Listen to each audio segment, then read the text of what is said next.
ठाणे जिल्ह्यामध्ये भाजपा एक नंबरचा पक्ष राहील हे सांगण्यासाठी ज्योतिषाची गरज नाही। कल्याण डोंबिवली महापालिकेमध्ये भाजपचा महापौर बसेल, भाजपच्या गणेश नाईक यांचं वक्तव्य।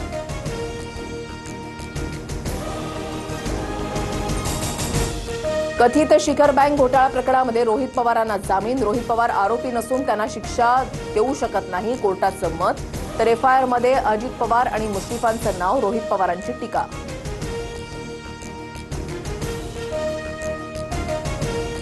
चंद्रपूर जिल्ह्यामध्ये मवियाला धक्का। ठाकरेंच्या सेनेच्या अनिल धानोरकर यांचा भाजपमध्ये प्रवेश। अनिल धानोरकर काँग्रेसच्या खासदार प्रतिभा धानोरकर यांचे दीर। उजनी धरणातून भीमा नदीमध्ये विसर्ग। 1,41,000 क्युसेकनं विसर्ग सुरू असल्यामुळे नदीकाठच्या नागरिकांना सतर्कतेचा इशारा। तर पंढरपुरात भक्त पुंडलिक मंदिरासह इतर काही मंदिरांना पाण्याचा वेढा। पुण्याच्या भोर तालुक्यामधील अदिती पारठे हिची नासाला भेट देण्यासाठी निवड। जिल्हा परिषदेच्या शाळेमध्ये 7वीचं शिक्षण घेणारी अदिती पारठे नासा या अंतराळ संस्थेला भेट देणार। गणेशोत्सवात कोकणामध्ये जाणाऱ्या गणेश भक्तांना टोल माफी। सार्वजनिक बांधकाम मंत्री शिवेंद्रसिंहराजे भोसले यांचा महत्त्वपूर्ण निर्णय।